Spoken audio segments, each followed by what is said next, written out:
So welcome back, everyone. Now Nathan Lindsay from CU Boulder is going to tell us about algebraic aspects of t-intersecting families.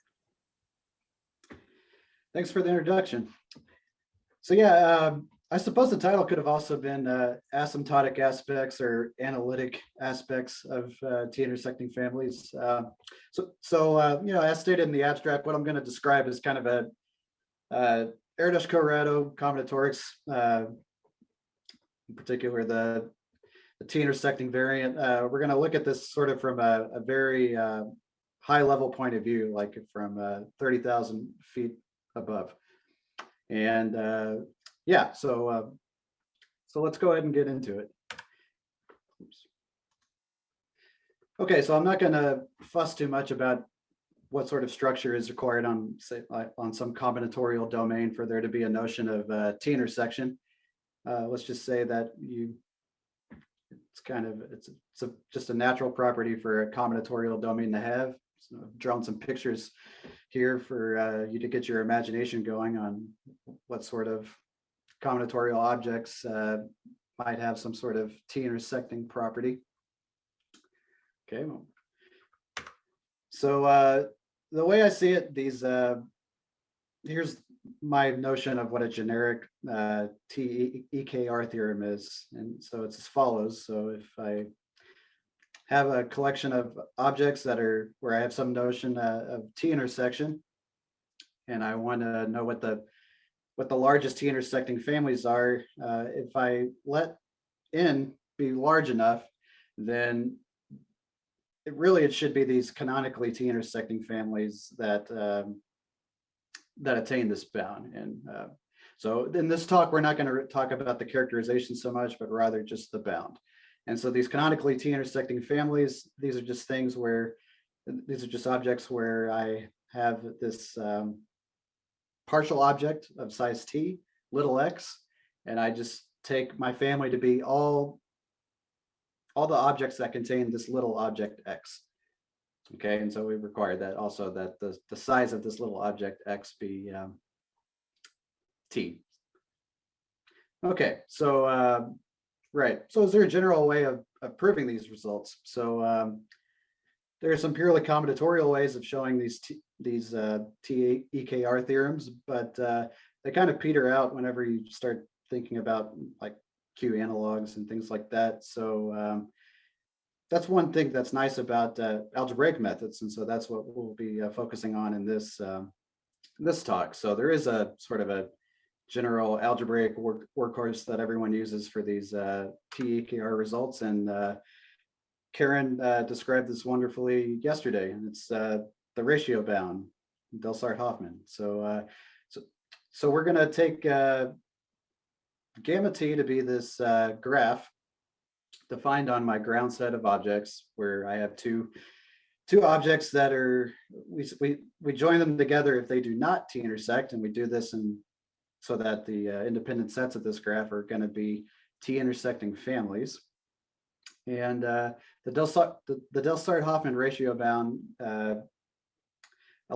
gives us an upper bound on the size of independent sets in such a graph. And so here I'm using this term pseudo-adjacency matrix, and this is what Karen was calling like a weighted adjacency matrix, essentially. So right, so we have this. So we have this nice condition if equality holds, and that if I look at my characteristic vector of my independent set, then that is going to be in the span of the largest and least eigenvectors. Okay, so right, we use this to prove Erdos-Colorado theorems all the time. But there's another nice property about when equality, if equality holds, and that's that we can actually get at the Shannon capacity of the graph. And so that in general is very poorly understood. We don't like finding examples where you can compute the Shannon capacity of the graph is, as far as I know, we don't have a wide variety of examples here. So getting at, so when we have equality, like we also have this nice property, and so it's worthwhile, I think, finding these graphs that are ratio tight so that we can not only get EKR results, but also compute Shannon capacities. Okay, so the motivation here is that there's just way too many like combinatorial domains here to consider. So like here's just a few that came to my mind. And so there's a, we have this graph gamma t for all these objects appropriately defined, but we want to show it's ratio tight with like as little calculation as possible. Okay, and so what I'm describing here is kind of a pipe dream of mine. And so like eventually you have to do some calculation, of course, but eventually, but like, yeah, but anyways, is there a way that we can like view all these combinatorial domains in like a unifying framework? And the answer here is like homogeneous coherent configurations, or what some folks call Heck algebras. So for the purposes of this talk, it's fine to just think of this as being an association scheme. I don't really have any good instances where we can get algebraic t-AKR results by appealing to some sort of non-commutative association scheme or one of these homogeneous coherent configurations. I've just I'll let you read through some of these just basic results here, but like this is the sort of general framework that would be needed if you wanted to talk about all these combinatorial objects. So these orbitals, think of these orbitals as just being associates. And when this endomorphism algebra that we have here is commutative, then we actually are dealing with an association scheme. But the moral of this slide is that we have some, each of these domains, we have some sort of group action that's acting on these domains. So HN here is like the stabilizer, and GN is like the acting subgroup. Okay, so now that we're thinking about all these combinatorial domains as being under some Heck algebra formalism, we can ask, okay, so what sort of conditions on this Heck algebra guarantee that gamma t is ratio tight? Okay, and so right, so this is the pipe dream that I was talking about. So like if I have a domain X that is t-EKR, whatever that means, then we want to show that for large N, we can find some matrix in this matrix algebra that is ratio tight. So like a ratio tight matrix in, say, the Bose-Mesner algebra, whenever that endomorphism algebra is commutative. Okay, and so we want this condition to depend on like as few things as possible, because remember, we're lazy and we don't want to do too much work. There's not enough time in the day to understand the character theory of all these different objects. So we just want this kind of general property to hold that somehow will guarantee this, that we can find some sort of, that we can find a ratio tight matrix. And so one thing that comes to mind, so one thing that we'll see is necessary is we need to be able to, we need to know things about the asymptotics of the valencies of these orbitals. Okay, so or associates, if you want to think in terms of association schemes. Another crucial aspect is that we'll need is that we need these asymptotics of dimensions of these GN irreducibles.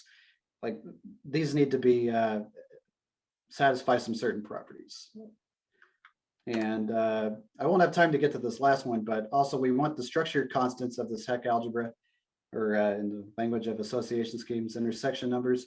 We want these to satisfy a stability, like a polynomiality property. And so, this last thing is kind of, it could be a talk unto itself. And I'm still wrapping my head around this last condition, but we won't really have time to discuss this in detail here. But we'll talk about these first two conditions. So we're going to look at the asymptotics of the valencies of these orbitals and the asymptotics of the dimensions of the acting group. And we're going to see what sort of properties these things have to satisfy to sort of force there to be some sort of t-EKR condition. Okay, so this quote comes to mind that I pulled off of a one of Chris's old EKR slides. So what what my pipe dream here is that we have some little button that we press that will give us some sort of error-code result. And so I actually don't know the history of this quote. You'll have to ask Chris. I'm sure there's something interesting behind it.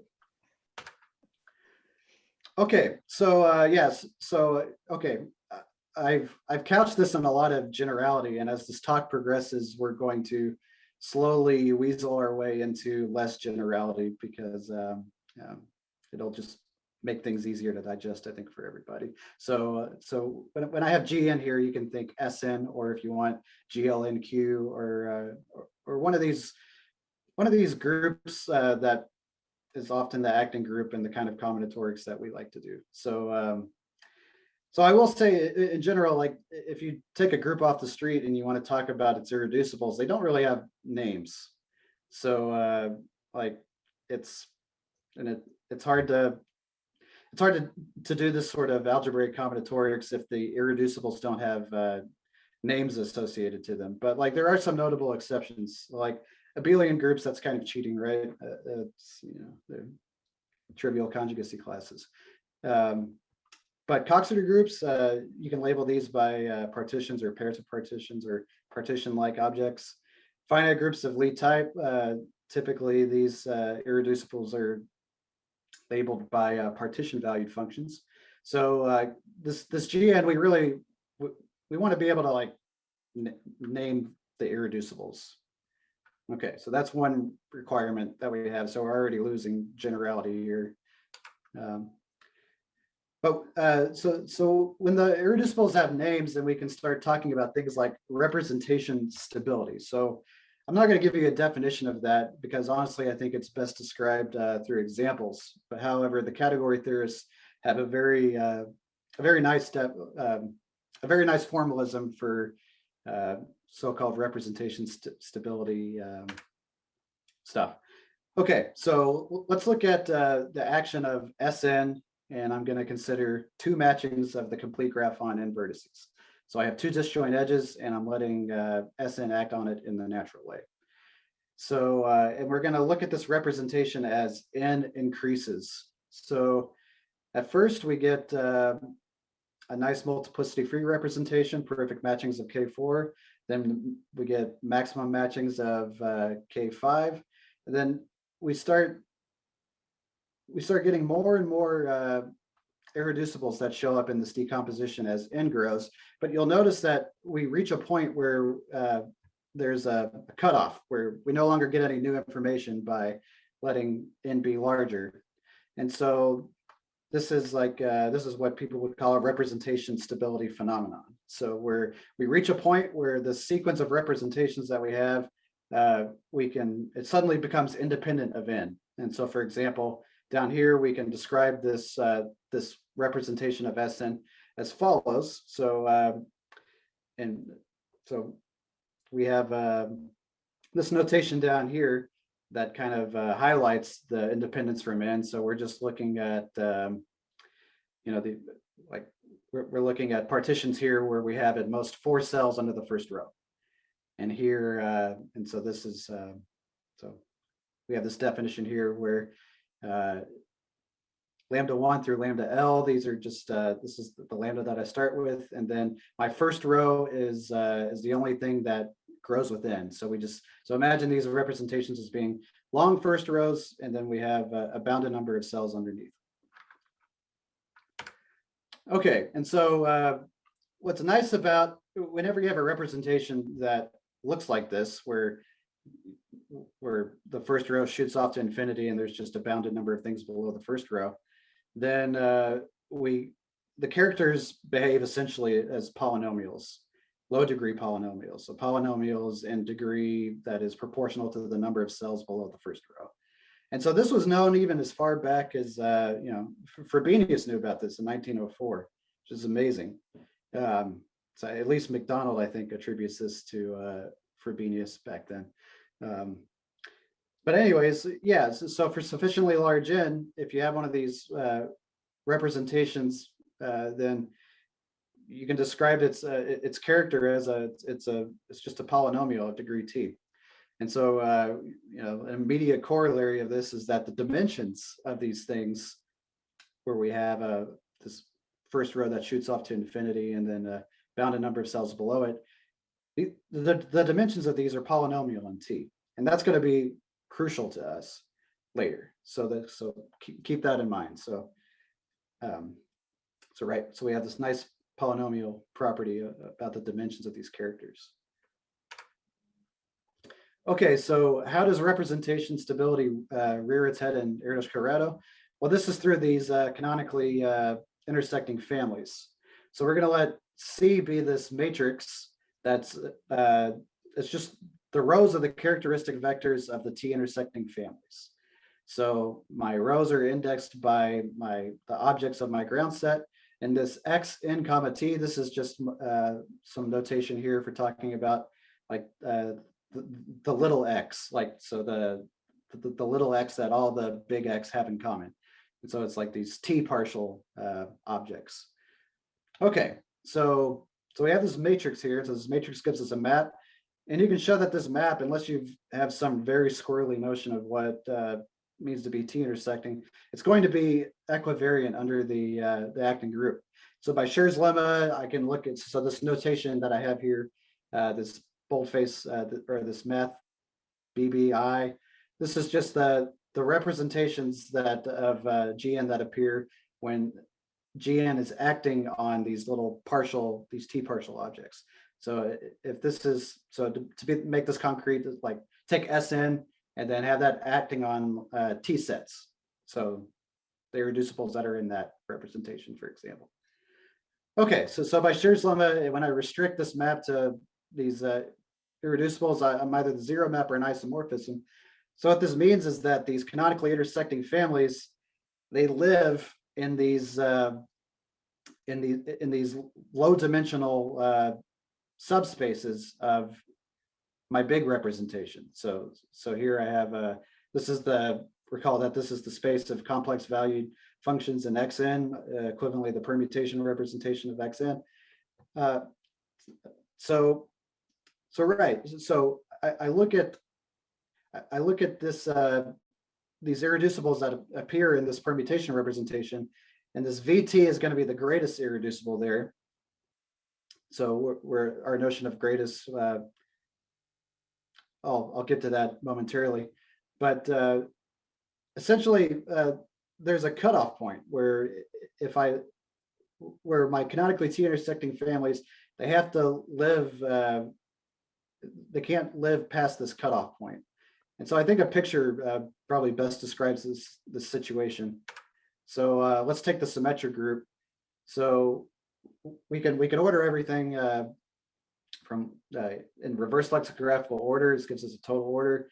And so like my canonically t-intersecting families of the symmetric group, there's a cutoff point where like for the symmetric group, this would be the irreducible representation that has of the form n minus t comma 111 ... 1. So anyways, these canonically intersecting families, they live in like these in these low dimension representations. Okay, and so here's an example like this, just to be fair here and say that we're not working just with the symmetric group. You can also define something similarly for abelian groups, like take the hypercube. We can order its irreducible representations, i.e. characters, in this canonical way. So I won't get into that so much, but this is the picture that I want us to keep in mind. So I have my permutation representation of Xn, so my ground set of objects, and I order its representations from least to greatest, and these canonically t-intersecting families, they live in what I'm going to be calling throughout for the rest of this talk the low frequencies of this space, and they are orthogonal to the high frequencies. And there's this cutoff point here, and I'm calling this cutoff talk or sorry, this cutoff point for the rest of the talk, VT. Okay, so this is sort of the picture that I want you to keep in mind. Okay, so yeah, let's just do a quick recap of everything we talked about. Since we already have a few moving parts here. So right, the ground set that we've been talking about. So we can think of this as being, this is some combinatorial object where Sn is the acting group, Hn is the stabilizer of that object, and note that so if we look at the endomorphism algebra now of this space, then the eigenspaces of these matrices are going to be sums of Sn irreducibles. And so this is another thing that will help us out in a crucial way later. Okay, and so now say like through representation stability for Frobenius, we know that the dimensions of these low frequencies are low degree polynomials. Okay, so these are like polynomials that are no greater than that O of n to the t. Okay, so you might be thinking, okay, so what? There's that's vanishingly few irreducibles that we have to consider in general. So take the left representation of Sn, for example. Like we have gobs and gobs of irreducibles, and just considering these ones that have, say, t cells below the first row, that's nothing. I mean, there's way more. But what's nice here is that if I go out into the high frequencies, like the yellow region, then I can guarantee that those irreducibles, those eigenspaces, they have to have high dimension. And so high here, of course, is a relative term. So by high, I mean they are at least n to the t plus 1. So this is a theorem that's due to Ellis, Freegood, and Poupel, building off of some asymptotic representation theory of Sn that the Russian school developed in the 70s. Vershik and his students. Yeah, so this is this is a nice result, because really it's very difficult to control the dimensions of irreducibles of the symmetric group whenever, say, they're square-like, or whenever they aren't of the form like where they don't have a long first row, or they don't have a long first column. And so this is so this is a non-trivial result here. And an open question that I have is whether or not we can pull this off for GLNQ. And so there are a lot of nice analogs that happen between Sn and GLNQ, and say the alternating group and SLNQ. So yeah, I think this is doable, and this would be certainly something that would be needed in order to do some of these, if one wanted to extend this method that we're describing right now to, like, say, Q analogs. So anyways, yeah, so I think this is an interesting representation theoretic question to extend this beyond the symmetric group. Okay, so I'm going to talk about an eigenvalue bound now for association schemes. So take your favorite association scheme. This bound applies. Okay, so theta I is going to be the eigenvalue corresponding to the irrep vi of the associate a omega, and this associate a omega is going to have valency size of omega. Okay, if that holds, then we have the following. And so we have that the magnitude of this eigenvalue is bounded from above by the square root of the dimension of vi, or sorry, the square root. I think we can all read what that says on the right hand side. So we have this bound on the size of on the magnitude of eigenvalues in association schemes. Now, typically, this I'll admit, this is a crude bound, but every now and then it can be quite helpful, as we'll see later. And if you're curious, in the interest of time, maybe I think I won't go through the proof. I'll just flash it before your eyes a little bit. It's Cauchy-Schwarz. we're just using facts about basic facts about spherical functions of Gelfand pairs and Cauchy-Schwarz. So in the interest of time, we're about halfway in. I think I won't speak too much about this. Okay. So I guess one thing that we should or that I should emphasize here is that okay, so recall that we have this dichotomy of our irreducibles. So we had these blue irreducibles that were the low frequencies, these yellow irreducibles that were the high frequencies, and there was this this cutoff where the yellow frequencies, they had large dimension, and the blue frequencies had low dimension. And so what this eigenvalue bound is telling us is that we can also split up the eigenvalues. So the eigenvalues corresponding to blue irreducibles, these are going to have asymptotically smaller magnitude than the yellow eigenvalues. And so that will be, that's going to be crucial later on. Okay, so I mentioned way back on the first couple slides, I mentioned that we need we want our orbitals to also satisfy some sort of structural requirements. And so kind of as before, like we want our orbitals to have names of some sort, and I'm being vague here. And you can't really blame me for being vague here, because the category theorists are also vague in this sense when they talk about names of irreducibles.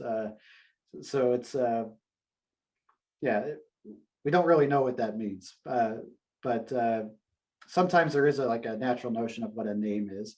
And so, and ideally what we want is for like the names of these orbitals to somehow match up with the names of these irreducibles. So this is some sort of duality that is really quite mysterious to me. Like for many association schemes, you get this. So take the symmetric group, for example. The symmetric group is indexed by integer partitions, and sorry, the conjugacy classes of the symmetric group are indexed by integer partitions, and so are the irreducible representations. Same thing, a similar analog holds for, say, the perfect matching association scheme. And this even holds for, like, say, the partial permutation association scheme. There's even a natural notion of this duality here, and I don't really understand what's going on there. So this is, I want to say there's something deep happening here that I can't put my finger on.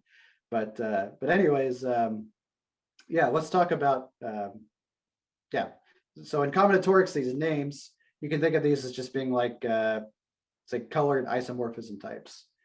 So let's just give a quick example of this. So maybe I have some unfamiliar combinatorial object here. So I have like a perfect hypermatching of the complete 3 uniform hypergraph on 15 vertices. So its stabilizer is that Reith product there, and the acting group is S15. And so here's one example of a particular colored isomorphism type. So I lay down one perfect matching on top of some fixed perfect matching in red, hypermatching, I should say. And so we get some sort of some sort of hypergraph structure. That's so we can talk about isomorphism types of the union of these two perfect hypermatchings. Oh, pardon me. Okay, sorry about that. Okay, so so we want the valencies of these orbitals to satisfy some property eventually. So we should probably talk about how we can determine the size of the valency of an orbital. And so when I say valency of an orbital, I probably should have said this much sooner. What we're talking about is just like these orbitals are just regular spanning graphs that are defined on my ground set, and they subject to some regularity conditions. And the valency is just the degree of that graph, the largest eigenvalue. Okay, so this omega omega rho, this is going to be the valency of the orbital corresponding to the colored isomorphism type rho. So how do we compute the size? Well, there's just a routine way of doing this. On one of the slides with lots of algebra, I showed you a connection between double coset algebra and these and this endomorphism algebra. So yeah, so on the left there we have the size of a double coset corresponding to rho, and if we want to translate that to if we want to translate that to the valency of the orbital rho, then we divide by hn, and we get this quantity on the right hand side over here. So I have the stabilizer, and in the denominator down here,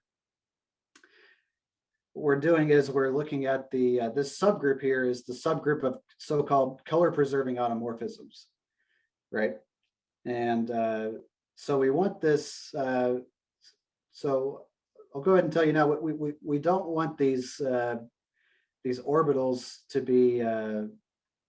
We don't want their valencies to be small. We want orbitals with high valency. And so what that means is that there shouldn't be a whole lot of color preserving automorphisms. So for example, here, I haven't computed what this group would be in this case, but you'll notice that there's just some dihedral symmetry here, and I believe that that's all there is. So the order of this group is very small in comparison to the order of this in comparison to the order of the stabilizer. You know, in the extreme example, then we would have like this would be let's see. Yeah, in the extreme example, like if we had lots of if these blue edges and red edges had a lot in common, then the size of this orbital would be pretty small. Okay, so with these orbitals, we can also loosely talk about connected components. Okay, so what does a connected component mean here? We're just unioning the red edges with the blue edges, and so in the previous slide, if we took that union, then we would get one connected component. But like say for this example, we get two connected components. Okay, so what's going to be of interest of us is the following. So we're going to want these orbitals that have a large connected, that correspond to a name that has a large connected component, say of size greater than n minus t plus 1. Okay, so why do we care about these orbitals? Well, these orbitals are in fact spanning regular subgraphs of gamma t. And remember, that's the graph that we've been interested in this whole time that we've been going off about various other things. So these gamma t is composed as a union of these orbitals. And so if I take these orbitals that have a large connected component, then they can't have very many fixed points. So in particular, if I have a connected component of size n minus t plus 1, I can guarantee that I don't have an orbital where I have t edges in common. And so what that means is that those orbitals are all going to be spanning regular subgraphs of gamma t. Once I start having lots of fixed points, so like when I have a lot of blue edges and red edges that are in common, if I had like say t plus 1 of those, then that can't be a constituent subgraph of gamma t, because we define gamma t so that elements are adjacent if and only if they do not t-intersect. Okay, so these orbitals are going to be important. And so these orbitals, if we look at their valencies, and so remember we're in this regime where we're shooting n off to infinity. These orbitals, from a bird's eye view, they're all going to kind of like, their valencies are all going to be pretty much the same. So we'll have this component of order n, and then we'll have these other connected components that are on t or fewer objects that just kind of vanish as n goes to infinity.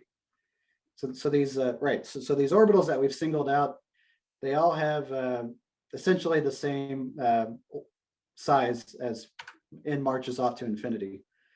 Okay, and we also want the probability. So this is so it's underlined, so of course it's going to be important. But when we're unioning, so we take the union of this fixed object and this and some arbitrary other object in our domain, we want that the probability of that being connected to be as large as possible. And so this will come up later in the proof. And so just again to be sure we're on the same page here. So I have this fixed object of my ground set, and I want it to be the case that if I choose another object of my ground set and I look at its union, I want the probability that of it being a single component to be as large as possible. The larger, the better. Okay, so like for the symmetric group, I'll just give some examples here. So for the symmetric group, if I take if I take two random permutations and I ask if this product is an n cycle, so this would be here. This is done in an algebraic language, but it's equivalent. You can couch this in a more combinatorial language, like we've described here. So if I take two of these and I union them together, what's the probability that I get an n cycle? So for the symmetric group, this is 1 over n, and I'm going to call that pretty large. And although you can argue as it's vanishingly small as n goes to infinity. For what I mean by large, like this is large. So for perfect matchings, it's even better. So if I take two perfect matchings of the complete graph on two n vertices, and I take their union, and I want to know what's the probability that their union is connected, i.e., is it a 2n cycle, then this is 1 over root n. Okay, so this is what I'm calling a large probability. Okay, so this is the sort of structure that we're wanting there to be on orbitals. So we've talked about the dimensions of these irreducibles, that we want them to satisfy some sort of threshold or cutoff phenomenon where we have low degree stuff and then we have high degree stuff. And so here we want this is the structure that we're wanting. Okay, so we're at the point now where we're going to talk about how we can show that with these two properties about irreducibles and orbitals, how these two together can sort of guarantee that TEKR happens. Okay, so recall that we want the pseudo-adjacency matrix so that the ratio bound is tight. And so that's what this means here. So this equation right here.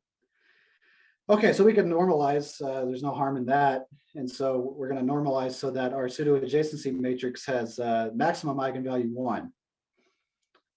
Okay, so now we solve for theta min, and we're going to let zeta nt be the solution that we get when we solve for theta min. Okay, so this is our target eigenvalue. So we know that the canonically t-intersecting families live in these low frequencies. And so I'll just, I'll give a spoiler here. This is on the next slide, but we're going to try to rig up an adjacency matrix, a pseudo-adjacency matrix, so that this guy is the eigenvalue on the low frequencies, i.e. the space where the canonically t-intersecting families live. Because we know if the ratio bound is tight, then that's where they have to live anyways. So in a sense, we're cheating. We know where they should live, and so now we're going to define the system to guarantee that.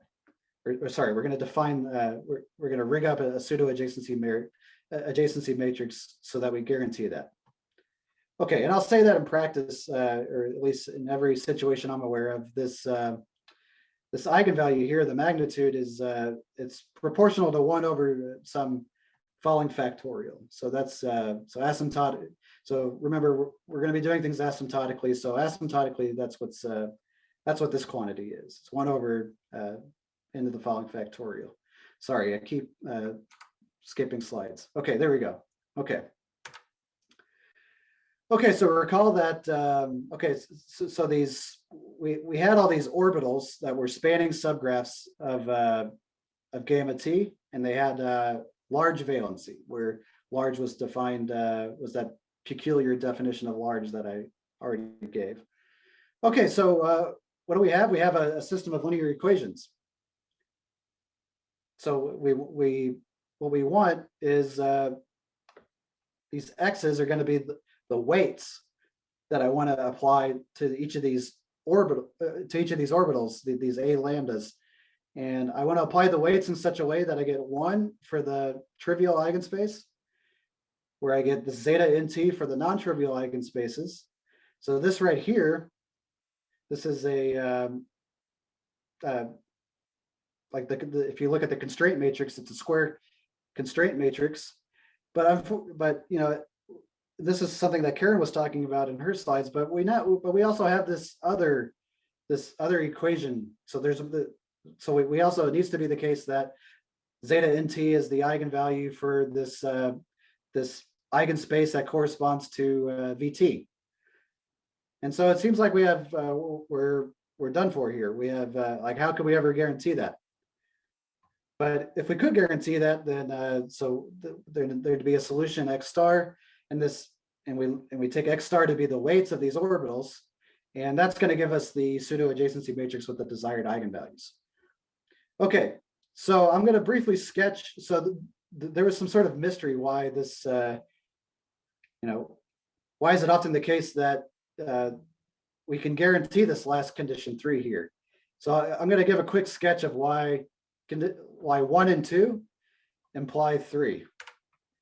Okay, so the key here is to write our canonically t-intersecting family here, 1s in the Fourier basis.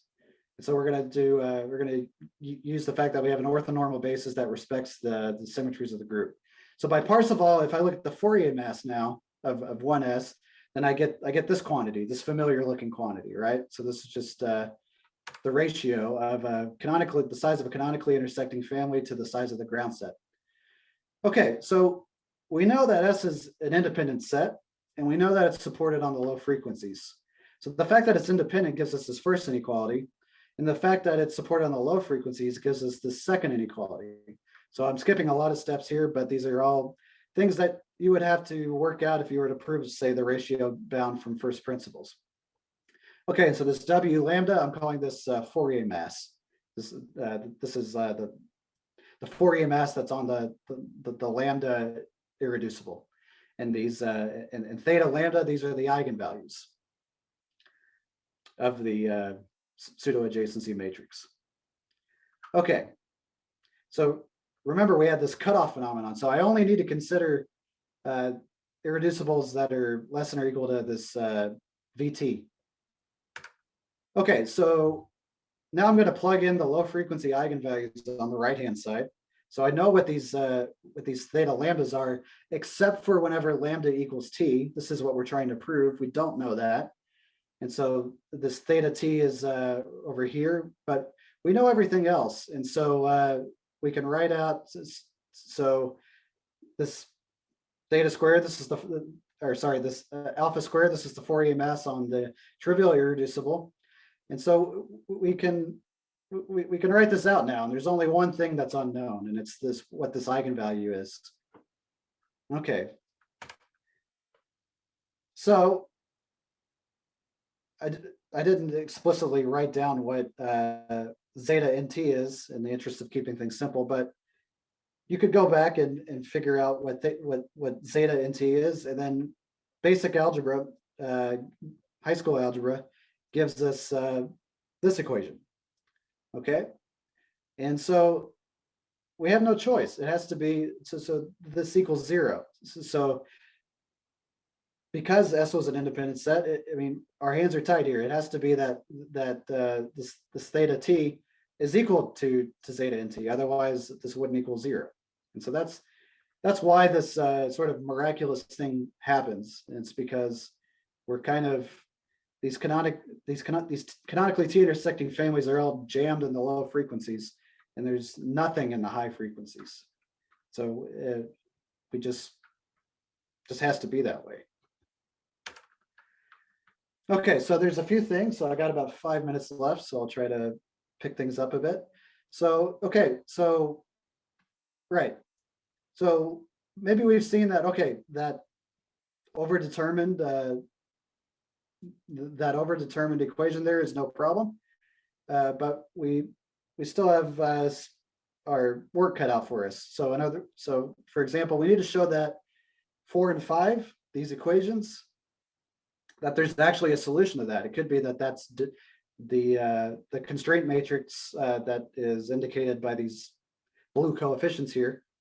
And my apologies if this notation here isn't obvious, but what I mean here is that this is the eigenvalue, like the eigenvalue corresponding to the trivial representation of A lambda, and the eigenvalue corresponding to the mu representation of A lambda. So anyways, this constraint matrix, it could be degenerate, in which case there wouldn't be a solution here. So we have to show that. But more like dauntingly at first, I guess, like we have to show that all of these other irreducibles that we don't have control over, like these yellow, like the yellow frequencies, the high frequencies, we need to somehow show that their magnitudes are small, i.e. we need to show that zeta nt, when we cook up our pseudo adjacency matrix, that this actually is the least eigenvalue. So right. And so it's important to keep in mind that we had that these yellow frequencies, their eigenspaces, at least we know that their dimensions are large. And by large here, I mean little omega of n to the t.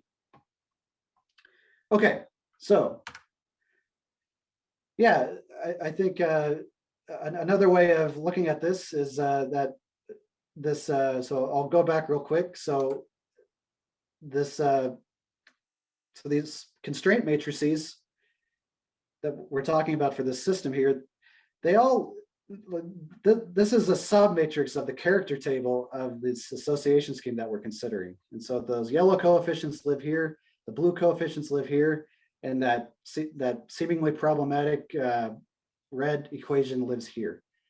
And so we had these associates that were all didn't have very many fixed points. They're all here. And what we want for those two, for that linear system to be solvable, it really has to be the case that this, what I'm calling PT, this principal induced submatrix, it has to be invertible. And so this is what I think is at least right now the mysterious thing for t-Erdős-Corrado combinatorics is why this is always seems to be invertible. And so I'll wave my hands a bit here. So okay, so we call this thing a character table, but if you think back to you know, character tables of abelian groups, in a less general sense, where the character table is given by some sort of Vandermonde matrix, all of these Vandermonde matrices, they have an LU decomposition. And the way you get this LU decomposition is by considering an intermediary basis, namely passing to the basis of monomials. And then that gives you, that allows you to break things up into a lower triangular matrix, change of basis matrix, and an upper triangular change of basis matrix. And so if you have, this is actually an if and only if statement. So if you have an LU decomposition of your character table, then all the leading principal minors of P are non-zero, i.e. PT is invertible. And so these character tables, even in this very general sense, like where it's not like a Vandermonde matrix per se, they seem to admit these LU factorizations. And so this is true for sets, subspaces, permutations, words, like it's like the list goes on. So these character tables of association schemes, they admit these factorizations that are absolutely crucial for Erdős-Corrado combinatorics. Okay, so I'm about out of time here. So what I'll do is I'll explain this slide. I'll probably be 1 or 2 minutes over, and then I'll conclude with some open questions that I'll just leave as a static slide. Okay, so right.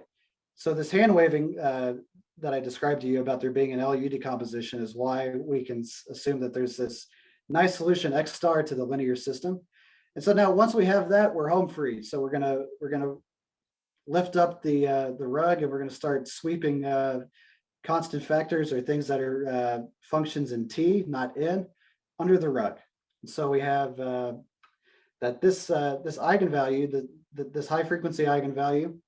So we have equality here, and so now the number of things in the sum is O of 1. So it depends only on T. So and then we're going to be real lazy here and just consider what the maximum coefficient of one of these X stars is, and what the maximum eigenvalue of one of these orbitals is.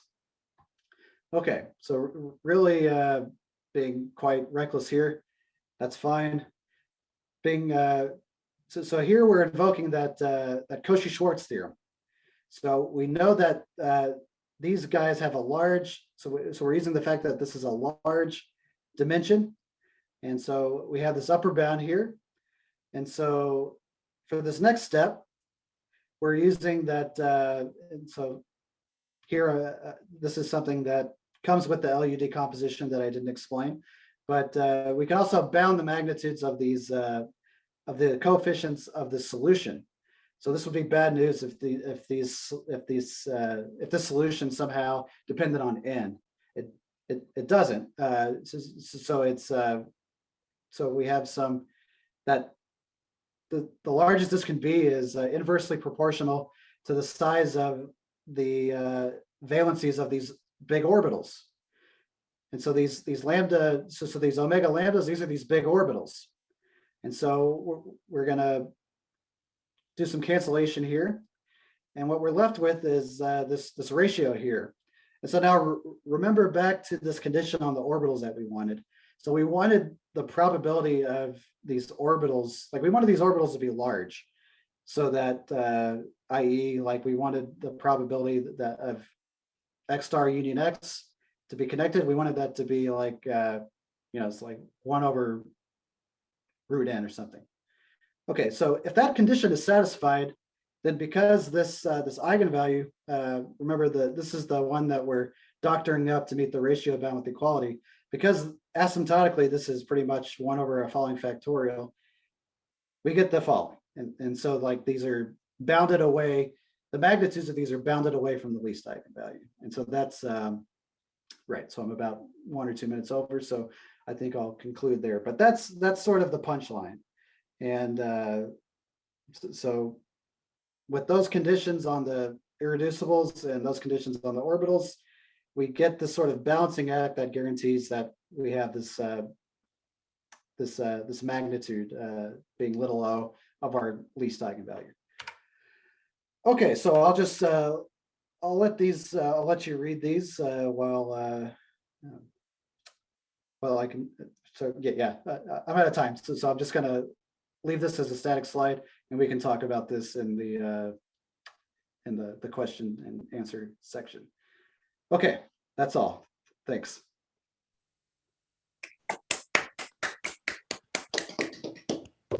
Thanks, Nathan. Thanks.